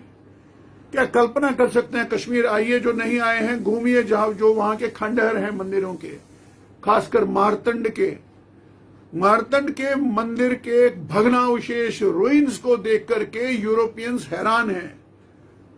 वो कहते हैं रुइंस इतने ग्रैंड्यूअर है इनका कि इसके मुकाबले हमारे पास ग्रीस में, यूनान में भी इतने नहीं मैच नहीं कर सकते हैं। क्या रहा होगा उस मारतंड का वैभव, कला वैभव। अवंतीपुर, प्रतापपुर और जितने भी वहां पटन, मारतंड, नारानाग, विध्वंस कितना हुआ है कलाओं का, मूर्तियों का, मंदिरों का, आर्किटेक्चर का, कितना तोड़फोड़ हुई है, बर्बरता हुई है। उसके बावजूद, बर्बरता के बावजूद, जो आपके पास शेष है, उपस्थित है, वो हमारे सपनों के रुइंस हैं। हमारे सपने तो हमारे बुजुर्गों के, हमारे पूर्वजों के, हमारे एंसेस्टर्स के dreams were shattered and broken by the barbarians, जिन्हें कला की कोई प्रशंसा नहीं, जिन्हें संगीत की प्रशंसा नहीं, जिन्हें पेंटिंग्स की प्रशंसा, विनाश किया। सिकंदर बुच्चकन के जमाने में पुस्तकें इतनी जलाई और डल में डुबोई गई। आप जोन राज को पढ़िए, ये अलग विषय है। तो मैं संगीत की बात कर रहा था, मूर्ति शिल्प की बात कर। क्या क्या मूर्तियां हमारे पास है? क्या ये भारतीय दर्शन, भारतीय विश्वास, भारतीय कला के वैभव को ही जगलाती हुई मूर्तियां हैं? आप विश्व के संग्रहालयों में देखिए, म्यूजियम्स में देखिए। हारवन आइए कश्मीर और हारवन टाइल्स की स्टडी करिए, आप देखिए। और बहुत अच्छी किताब दे रहे हैं हमारे मित्र अवतार मोटा जी इस कलाओं पर, मूर्तियों पर। क्या है उन मूर्तियों में? कौन है वो लोग? वो वही हैं जो भारतीय देवी देवता हैं, हमारे देवी देवता हैं। वही तीर्थ हैं जो भारत के तीर्थ हैं। तो मेरे मित्रों, जो मैंने ये कहा कि कंट्रीब्यूशन उसका, और मैंने ये भी आपसे कहा कि जो भारतीय मनीषा है, थॉट है, डिस्कोर्स है, वैदिक इंडिक डिस्कोर्स है, उसकी एक मूल भूमि कश्मीर रही है। और जहां तक ऋग्वैदिक टर्म में बात करें तो आपको पता होना चाहिए कि कश्मीर में एक गांव है, वतरोस बोलते हैं, उसका अनंतनाग में है, उमानगरी के पास। वतरोस क्या होता है? कश्मीरी में उ प्रोनाउंस किया जाता है वो से। उदास को पुराने बुजुर्ग लोग थे वदास, मुझसे बड़े वदास, मैं बड़ा वदास हूं, उदास के लिए। तो वतरुस्क है असल में उत्तर सूर्य, जहां उत्तर में उत्तर नॉर्थ में पहली बार सूर्य का उदय होते आपने देखा, उत्तर सूर्य। और ये जो उत्तर सूर्य है वतरुस जिसको बोलते हैं, ये ऋग्वेद की रचना से जुड़ी हुई बातें हैं, स्थान है। संस्कृत के बहुत बड़े विद्वान थे, मोतीलाल पुष्कर जी संस्कृत के कवि थे, गणपतियार में रहते थे, संस्कृत के बहुत बड़े विद्वान थे, अध्यापक थे, शिक्षक थे। मैं उनके साथ ट्रैवल कर रहा था अनंतनाग से श्रीनगर, और जो आपका अवंतीपुर है, अवंतीपुर का जो खंडहर हैं, अवशेष हैं, वो तो अनंतनाग से आते हुए राइट हैंड साइड पे है। लेफ्ट हैंड साइड पे जो आस्थान है, आज तो आस्थान की रूप में खड़ा है, वो कहते थे प्रमाण है इस जगह पे वेदों की कंपाइलेशन हुई है, यानी एक एक जगह से जुड़ी आपकी मनीषा है। कलहण कहता है, नीलमत पुराण भरा पड़ा है कश्मीर की, मैं तिल रखने की जगह नहीं है जहां आपका तीर्थ नहीं है। सर्वतीर्थमयी भूमि कश्मीर। तो ऐसे में जब हम कहते हैं ना कि एक भारतीय संस्कृति सभ्यता का पालना है, तो हर एक एंगल से आपको इसको देखना पड़ेगा। जैसे मैंने कहा कि नामकरण नॉमेनक्लेचर की हम बात कर रहे थे, उसमें भूगोल की हमने बात की कि पॉलिटिकल ज्योग्राफी को जो आपके ये तीर्थ हैं, पहाड़ हैं, इनके नाम कैसे हैं, और वो संस्कृत के नाम है, संस्कृत कौन सी, वो वैदिक संस्कृत वाली। आपकी गिनती मान लीजिए, हम कहते ना 1 2 3 4 1 2 3 4 5, कश्मीरी में आक ज त्रे सोर 5 6 7, इनके रूट्स भी संस्कृत में है। आपका जो बॉडी का एनाटॉमी है, उसके एक एक अंग का ऋग्वेदिक संस्कृत में ओरिजिन है, नामों का। तो ऐसे में नदियों की हमने बात की, तीर्थों की बात की, आख्यान की बात की, और एक मुझे तुरंत याद आ रहा है वराहमूल, जिसको वारमूल बोलते हैं। और मेरे जमाने में जब मैं तो सोपोर डिग्री कॉलेज का स्टूडेंट था, बारामूला आया जाया करता था, मेरे पिता की ट्रांसफर पोस्टिंग थी सोपोर में, इसलिए कुछ लोग भी सोपोर का ही मानते हैं, तो अच्छी बात है, मुझे खुशी है उस बात में। वराहमूल के बारे में जो आख्यान है, ये सतीसर से भी पुराना है, जैसे कश्मीरी भाषा को कहा गया कि ये ऋग्वेद से भी पुरानी है। वराहमूल का जो कॉन्सेप्ट है वराह अवतार का, मेरे मित्रों ये जानिए आप कि ये जो आपका कॉन्सेप्ट है कश्मीर का सतीसर, और सतीसर के बारे में ये है कि नीलमत पुराण कहता है कि कल्प,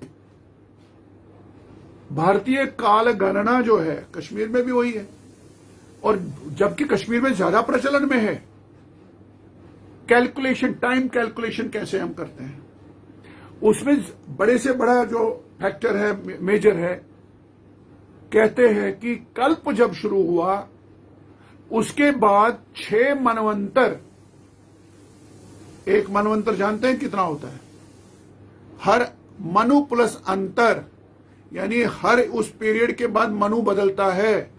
सृष्टि में 14 मनवंतर होते हैं, और हम इस समय 7वें मनवंतर में जी रहे हैं, और ये जो 7वां मनवंतर है इसका वराह कल्प है। और ऐसे में कहा जाता है कि एक मनवंतर की जो आयु होती है वो होती है 30 करोड़ 68 लाख और 20,000 वर्ष। ये कैलकुलेशंस हैं। 30 करोड़ 68 लाख 20,000 वर्षों का एक मनवंतर होता है, और उसके बाद पूरी प्रलय होती है, सारी सृष्टि जलमग्न होती है। जलमग्न होती है, खाली भारतवर्ष नहीं, पूरा विश्व, पृथ्वी डूब जाती है। ऐसे 6 बार हुआ है, 6 मनवंतर। ये कश्मीर की मैं बात कर रहा हूं, जो पूरे भारत में है कालगणना। और 7वें मनवंतर में सतीसर का उदय होता है, और सतीसर के उदय से पहले 6 मनवंतर, जो मैंने कहा, दोहराता हूं, 30 करोड़ 68 लाख और 20,000 वर्ष ऐसे 6 बार टाइम हुआ, डिल्यूज हुआ, महाप्रलय हुए, जल प्लावन हुए। उसके बाद वराह ने अवतार धारण किया और इस पानी में डूबी हुई पृथ्वी को बाहर उबारा। अपनी सूंड पे आपने देखा होगा कि जल से वराह अवतार अपनी सूंड पर पृथ्वी को लिए ऐसे बाहर निकाल रहे हैं। और जब बाहर निकाला तो फिर नए सिरे से जीवन शुरू हुआ। उसी कल्प में सतीसर, वुलर आपका जैसा ये जैसी लेक्स हैं, सतीसर पूरी वादी थी भरी हुई और उसमें से उसको निकाला गया। ये कहानी दोहराऊंगा नहीं। मैं ये कहना चाहता हूं कि ये जो काल गणना है, ये काल गणना कश्मीर में वही है जो भारत में है। और हमारे पास जो सप्तऋषियों की अवधारणा है, वे सप्तऋषि क्या कश्मीरियों के हैं खाली? पूरे भारत में सप्तऋषियों की कल्पना है। सप्तऋषियों के तीर्थ हैं। कश्मीर में भी सप्तऋषियों के तीर्थ हैं। अनंतनाग में है, बांडीपुर साइड में है, हंदवारा में है सतऋषि। और श्रीनगर में जो हरी पर्वत है आपकी, उसकी परिक्रमा प्रदक्षिणा जब करते हैं तब कहा जाता है यहां पे सतऋषि है और सप्तऋषि वो स्थल है। और ऐसा क्या है कि हमारा कश्मीर का जो संवत अपना है, कैलेंडर अपना है, उसका नाम भी सप्तऋषि संवत है। और जो सप्तऋषि संवत हमारा है, ये सप्तऋषि भारत के सप्तऋषि हैं। कश्यप ऋषि समूचे भारत के हैं, सभी जितने ऋषि हैं। तो ऐसे में मेरी एक मित्र है डॉक्टर रति सक्सेना जी, अगर वो सुन रही हो, उन्होंने मुझे फोन पे कहा, वो विद्वान हैं, संस्कृत यूनिवर्सिटी में पढ़ाती रही हैं कालड़ी में, अभी तिरुवनंतपुरम वहां केरल में है, बहुत बड़ी विद्वान है, कवयित्री हैं। उन्हें कहा अग्निशेखर मैं हैरान हूं, सारी ज्ञान संपदा जितनी है अधिकांश कश्मीर से बाहर ट्रेवल करते हुए पूरे भारत में आई है और दक्षिण में आई है। ऐसा डॉक्टर रति सक्सेना ने कहा मुझसे कि पूरी ज्ञान संपदा, उसमें ज्योतिष, एस्ट्रोलॉजी, जिसको लेकर हमको कहा जाता है कि यूनान से आई, ग्रीक से आई, पता नहीं कहां से आई, तो वहां से आए करके ये पूरे भारत में छा गई। ऐसा क्या है, मैं हैरान हूं कि या तो ये आपके पास बची हुई, नहीं तो दक्षिण भारतीयों के पास बची हुई, बीच में जो पूरा शेष भारत है, सेंट्रल इंडिया है, वहां कहीं ऐसा उसके ट्रेसेस नहीं मिलते हैं। वो हैरान थी। तो फिर मैंने मजाक में उससे कहा, मैंने कहा रति जी आपको क्या हो गया, ये सारा ना एरोप्लेन से गया है ज्ञान आपके दक्षिण में, तो पीछे बीच में तो नहीं उधर लैंड नहीं किया है ना उस प्लेन। ऐसे मजाक में कहा। और इसी तरह एक और मार्क्सिस्ट बहुत बड़े थ्योरेटिशियन हैं, एक बहुत बड़े समालोचक हैं, थिंकर हैं, अभी 90s में चल रहे हैं, चंडीगढ़ में रहते हैं, डॉक्टर रमेश कुंतल मेघ, महापितामह हैं सौंदर्य शास्त्र के। उन्होंने कम से कम 12-13 वर्ष कश्मीर के काव्य शास्त्र पे काम किया है। जो एस्थेटिक्स है, जो हमारा पोइटिक्स है, there are 6 schools of poetics, Indian poetics, उसको भारतीय काव्य शास्त्र कहते हैं। उसके प्रोजिनेटर्स कश्मीरी आचार्य हैं हमारे, मैक्सिमम। राजशेखर जैसे भी हैं भारत से, कई हैं, लेकिन मुख्य रूप से कश्मीर ने काव्य शास्त्र दिया है। उन्होंने, रमेश कुंतल मेघ ने, वो अथॉरिटी हैं सौंदर्य शास्त्र के एंड मार्क्सवादी सौंदर्य शास्त्र के। उन्होंने कहा अग्निशेखर, भारत में 2 ही समुदाय हैं, 2 ही लोग हैं, एक कश्मीरी पंडित हैं और दूसरे चोल वंशीय दक्षिण में हैं, जिनका मुकाबला नहीं है उनके कंट्रीब्यूशन को लेकर के। किस में नहीं है? ज्ञान संपदा में, छंद में, काव्य में, ग्रामर में, इतिहास में, कवित्व में, कलाओं में, उपनिषदों में, चिकित्सा में। मैं अभी डॉक्टर राधावल्लभ त्रिपाठी जी बहुत बड़े विद्वान हैं, संस्कृत के आचार्य हैं, हिंदी के बहुत बड़े विद्वान हैं। मैं उनका एक भाषण सुन रहा था आचार्य अभिनव गुप्त पर। वो क्या कह रहे हैं, आपको हैरानी होती है सच में यार। ये हमारे हैं पूर्वज और कश्मीर से हैं आचार्य अभिनव गुप्त, जिनको कहा गया कि 1000 साल में ऐसा कोई विद्वान हुआ ही नहीं है जिसने विश्व को बदल डाला। और उन्होंने किससे बदल डाला? अपनी ज्ञान संपदा से, अपने विवेक से। और वो ज्ञान और विवेक भारतीय सभ्यता का ज्ञान है, भारतीय मनीषा, भारतीय काव्य का ज्ञान है, छंद का ज्ञान है, संगीत का ज्ञान है, काम शास्त्र का है, और तंत्र का ज्ञान है। तंत्रालोक तो नाम सुना होगा कम से कम। तंत्रालोक 1000 साल में ऐसी पुस्तक नहीं छपी है कहीं। तो ऐसा वो मुझसे कह रहे थे, ये भूमि है कश्मीर, इतने ज्ञान संपदा की रिच। कश्मीर ने मेडिसिन में योग दिया। कश्मीर चूंकि अंतरगिरी, उपगिरी और बहिर्गिरी है, 3 जियोग्राफिकल, पॉलिटिकल, एडमिनिस्ट्रेटिव उसके ग्रुप्स हैं। यानी अंतरगिरी जो अंदरूनी कश्मीर है, पहाड़ों के अंदर, पर्वतों के अंदर की उपत्यका, और पर्वतों से इमीडिएटली बाहर चारों तरफ जो घेराबंदी है उसमें जो है उसको बहिर्गिरी कहते हैं। और उसमें आपका जो आज का POJK है, पाक अधिकृत जम्मू कश्मीर है, उसको मुजफ्फराबाद को, वो इलाके को अभिसार कहते थे, जिस अभिसार में शारदा का तीर्थ है, भग्नावस्था में है, टूटा फूटा है। तो ऐसे में जो ये कश्मीर है, अंतरगिरी और बहिर्गिरी, इसमें जो इसने जो ज्ञान दिया है, वो ज्ञान का विस्तार पूरे भारत में आप देख सकते हैं। और ये अतिशयोक्ति लग सकती है, मैं प्रमाणों के साथ कह सकता हूं, शास्त्रों के प्रमाण के साथ कह सकता हूं, अनुभव से कह सकता हूं। जितने यात्री कश्मीर आए हैं, वो ह्यूनसांग हो या कोई भी हो, उन्होंने जो कहा है उसके आधार पर, जो कहते हैं ना, Kashmir has been the fountain head of Indian civilisation. ये फाउंटेन हेड होना क्या होता है, इन्हीं लेवल्स पे इसमें मिस्टीक छिपा हुआ है। तो कश्मीर जो है वो भारत है, भारत की विचारधारा, भारत का विचार, भारत का दर्शन और वेदांत। और अब मैंने अभी मनवंतरों की बात की आपसे, अब मैं आपको एक इंटरेस्टिंग बात बताता हूं। 14वीं शताब्दी में ललित हुई, ललेश्वरी। मैंने कहा ना अभी कि 6 मनवंतर के बीत जाने पर 7वें मनवंतर में अब ललेश्वरी 14वीं शताब्दी में हुई है। सॉरी, वो अपने वाक एक में कहती हैं। ललेश्वरी का छंद जो होता है, जिसमें वो बात करती हैं, कविता कहती हैं, उसको वाक बोलते हैं, चतुष्पदी है।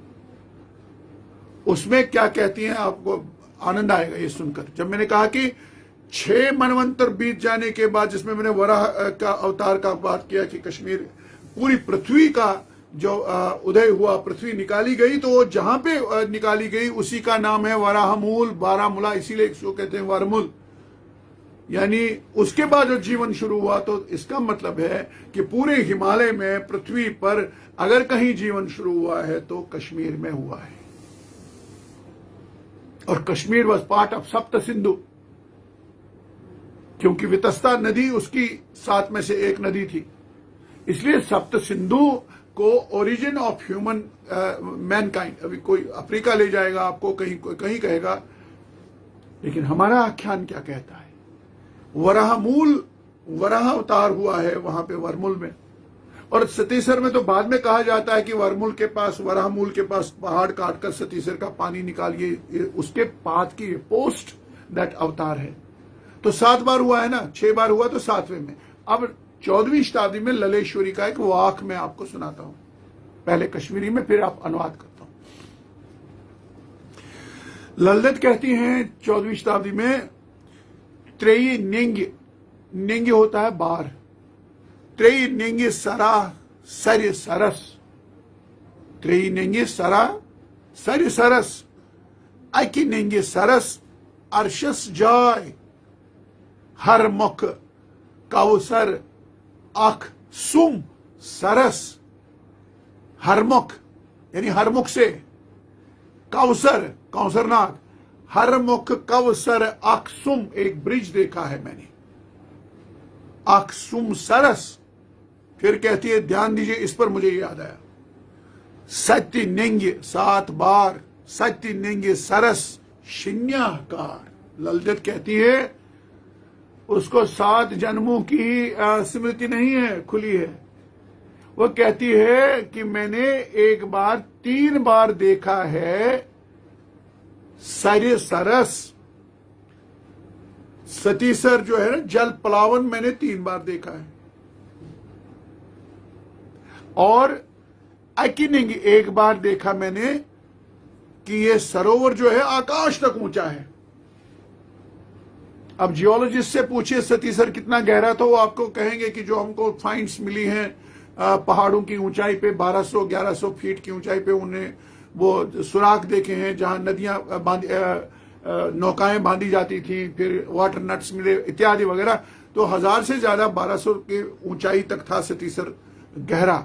ये कहती है अकिनिंग एक बार मैंने देखा सरस अर्शजा, ये सतीसर ये सरोवर जो है आसमान तक ऊंचा था। ये पोइटिक उड़ान है।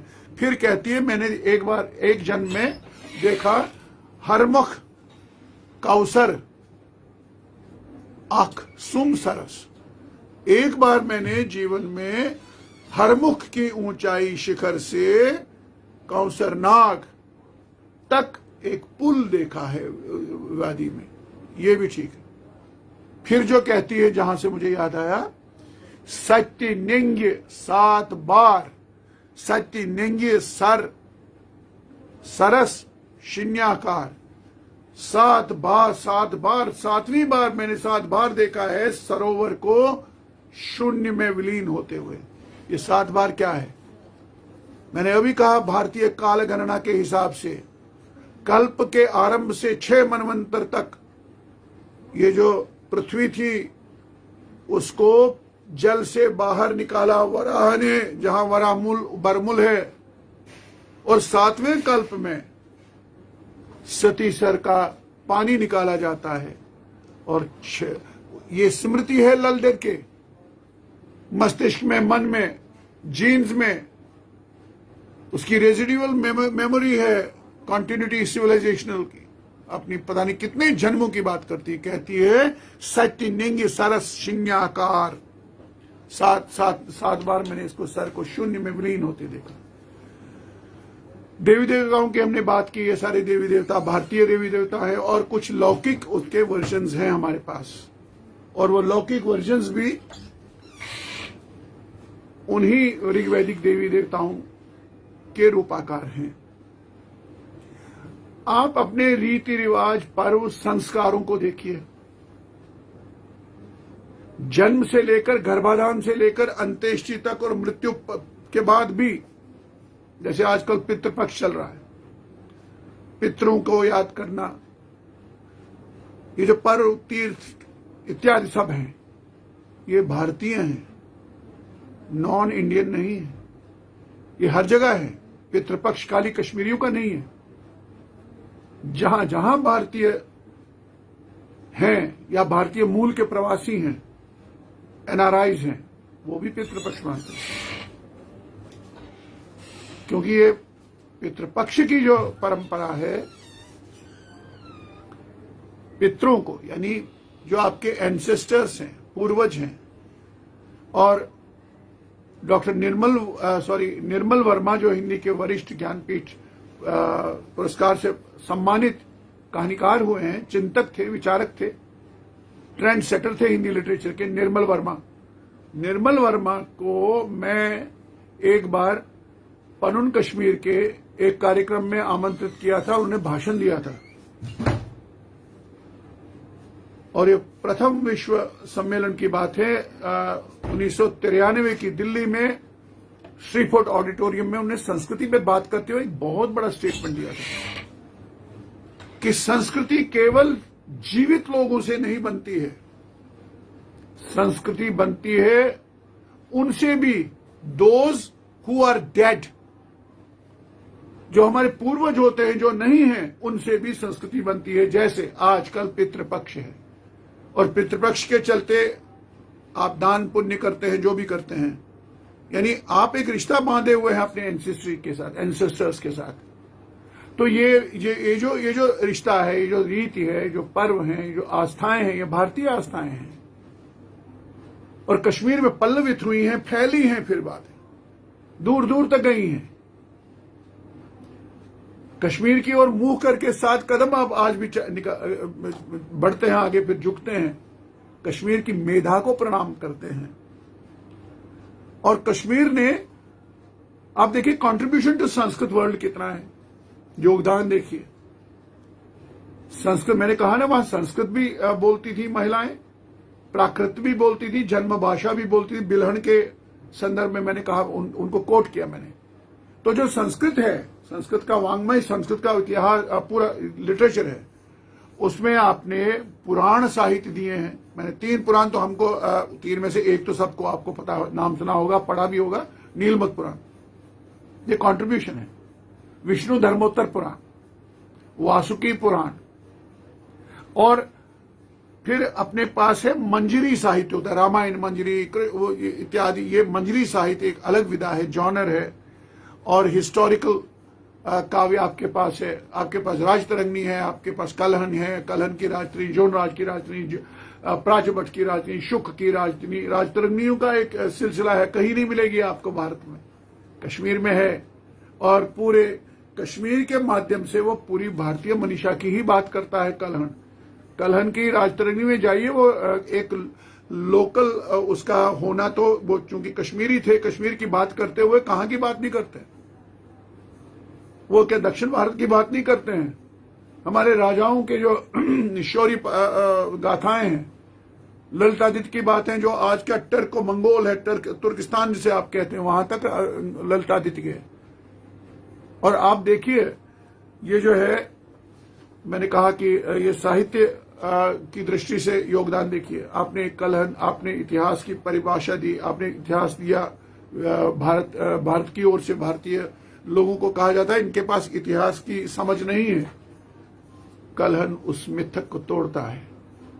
और न केवल इतना, आप नीलमत पुराण खोलिए, उसमें लिखा है, आपकी ड्यूटी है, आपका कर्तव्य है इतिहासविदों को, respect your historians, respect your ज्योतिष विद, जो एस्ट्रोलॉजी जानते हैं, जो एस्ट्रोनॉमी के माहिर हैं, उनका रेस्पेक्ट करिए, ये कश्मीरी पुराण कहता है।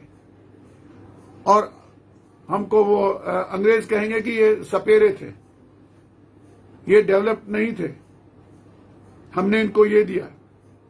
वीवी जॉन जो थे, वीवी जॉन ने लिखा है, अंग्रेजों ने एक बात दी, बाकी कुछ नहीं दिया इंडिया को अपने समय में। उन्होंने कहा कि एडमिनिस्ट्रेटिव यूनिटी दी। आप कल्चरल यूनिटी की कैसे बात कर सकते हैं? आप कश्मीर में हो या कन्याकुमारी में हो या ब्रह्मपुत्र पे हो या कहीं भी हो, आज भी आप जो संस्कारों में सवेरे तर्पण करते हैं तो कितनी नदियों का नाम लेते हैं? सब नदियों का नाम लेते हैं। गंगा, सिंधु, कावेरी, यमुना च सरस्वती रेवा, महानदी, गोदा, ब्रह्मपुत्र, पुरातन। आप उत्तम नगरियों की बात करते हैं, अयोध्या, मथुरा, माया हरिद्वार को कहते हैं, अयोध्या, मथुरा, माया, काशी, कांची, अवंतिका, पुरी, द्वारावती चैव सप्तैता मोक्षदायिका। ये 7 मोक्ष देने वाली नगरियां हैं। ये कश्मीर का एक नागरिक भी ऐसे ही अनुष्ठान में कहता है जैसे दक्षिण भारत का। अंग्रेज सांस्कृतिक इकाई आपको यूनिटी नहीं देगा। वासुदेव शरण अग्रवाल की किताब पढ़नी चाहिए। ये जो मौलिक एकता है हमारी, नेचुरल एकता है हिंदुस्तानियों की, और वो कॉन्सेप्ट आपको क्या मुगल आकर देंगे?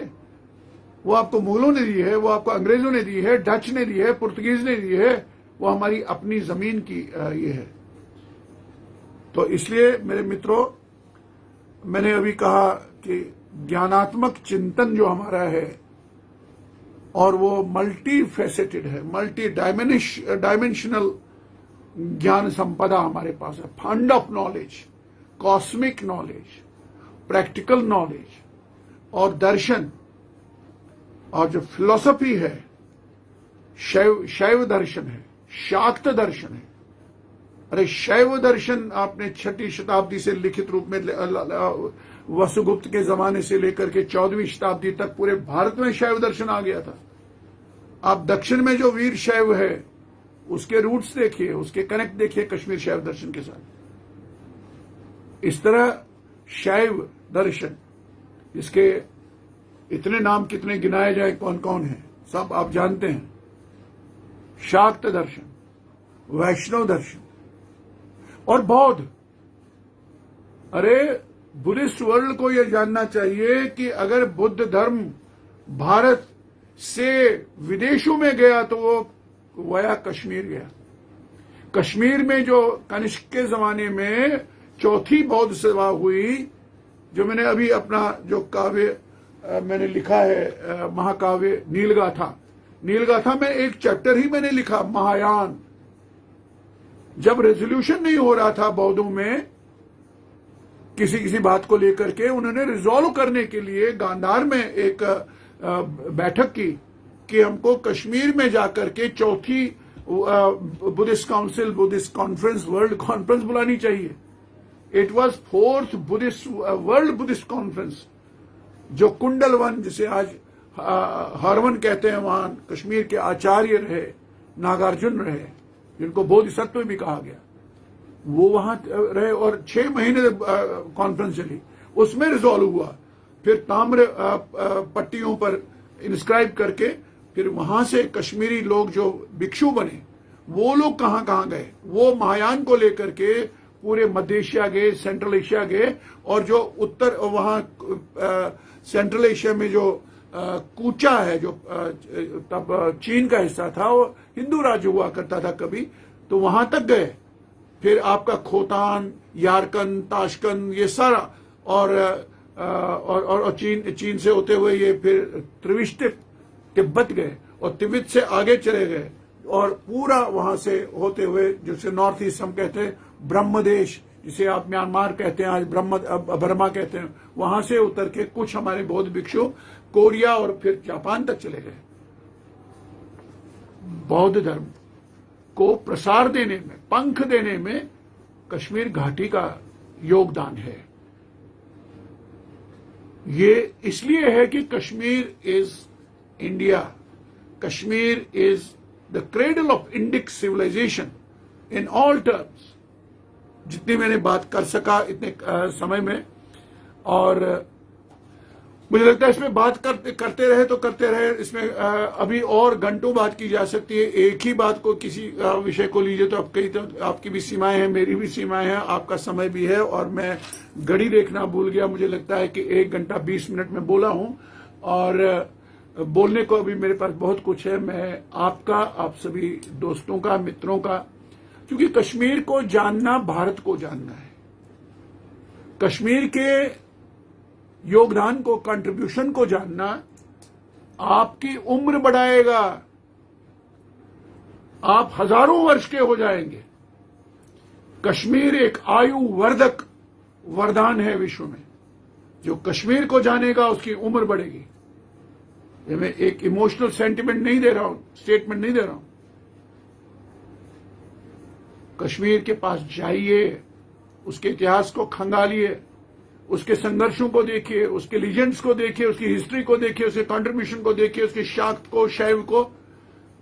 अरे यार, आप शिव सूत्र के किसी एक सूत्र को लीजिए, आपकी जीवन सार्थक हो जाएगा। आप चैतन्यम आत्मा, इसी पर लग जाइए तो सब कुछ आप तर जाएंगे। एक सूत्र आपको तारेगा, जीवन सार्थक कर देगा। कई है, नर्तक आत्मा लीजिए, सूत्र हैं भैया, पढ़ो, अंग्रेजी में पढ़ो, व्याख्यान सुनो। और अगर आपने टेक्निकली जानना है सृष्टि क्या है, सीक्रेट ऑफ कॉस्मोस क्या है, कैसे है, तो फिर भैरवी पूछती हैं भैरव से। भैरव शिव को कहते हैं, भैरवी शिवा को कहते हैं, पार्वती को, उमा को, कुछ भी कहिए। वो कहती है, नाथ मुझे ये बताइए कि ये क्या है, कैसा है।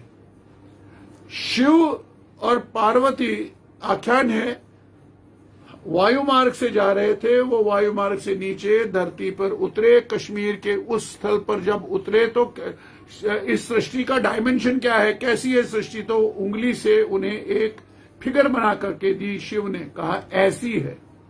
वो फिगर क्या थी? वो श्री चक्र था। और मान्यता है कि जहां उसने ये बनाई उसी को कहते हैं चक्रेश्वरी हारी पर्वत,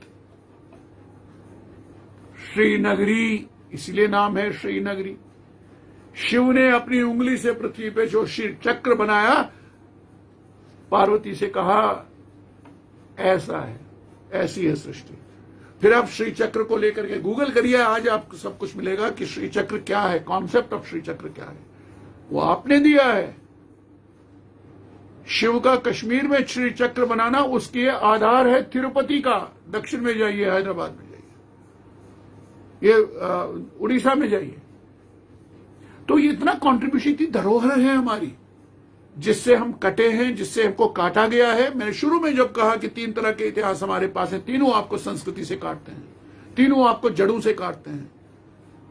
और उसके बाद जो 70 साल में सरकार आई, इन्होंने हमको काटा। वो इतिहास पढ़ाया गया है कि हमको लगता है बेचारगी हम बड़े ये हैं। अरे बाबा, वाकणकर का जो अप्रतिम आर्कियोलॉजिस्ट थे, उन्होंने लिखा है, मैंने मिस्र में एक म्यूजियम में एक डॉक्यूमेंट देखा, उस पर लिखा था नॉट येट डिसाइपर्ड, हमको पढ़ा ही नहीं जाता ये क्या है। उन्हें कहा मैं तो पढ़ पाता हूं, ये ब्राह्मी में लिखा हुआ है।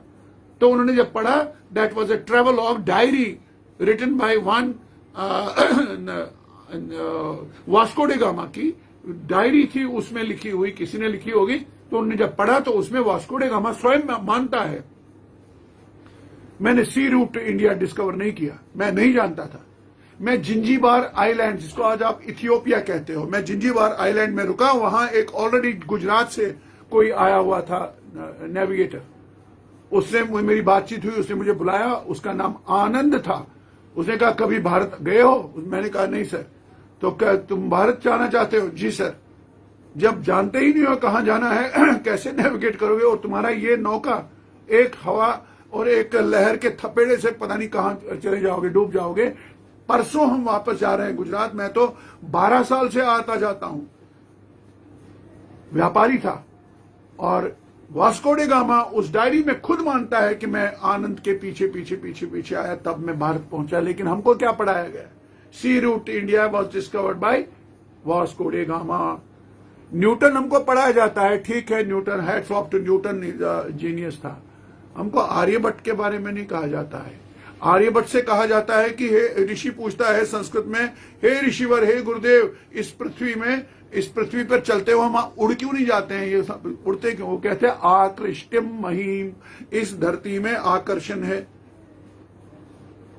और हम न्यूटन का बाग में बैठे हुए सेब का गिरना, उसको तो श्रेय देना ही देना चाहिए, ऐसा नहीं है। न्यूटन वॉज अ जीनियस, ऐसा नहीं है। लेकिन उस जीनियस से पहले भी कोई बड़ा जीनियस था कभी, उसकी ओर हमारा ध्यान नहीं दिया जाता है। इसलिए अपने रूट्स को जानना, अपने भविष्य को तैयार करना होता है। और अपने रूट्स से कटना अनाथ होना होता है। रूट्स को जानना अपनी आयु को बड़ा करना होता है। आजकल के जितने भी 2-3 विचारक हैं, मैं उन पे बात नहीं करूंगा, जिन्होंने कहा हिस्ट्री इज डेड। थॉट जो है, विचारधारा, विचार की मृत्यु हुई है, इतिहास की मृत्यु, ये छोड़िए, कुछ नहीं होता है। इतिहास की मृत्यु नहीं होती है। इतिहास एक स्ट्रीम ऑफ कॉन्शियसनेस है, ये प्रवाह है, जीवन प्रवाह है। जैसे वितस्ता बहती है, जैसे गंगा बहती है, नदियां बहती हैं, हवाएं बहती हैं, वैसे जीवन बहता है।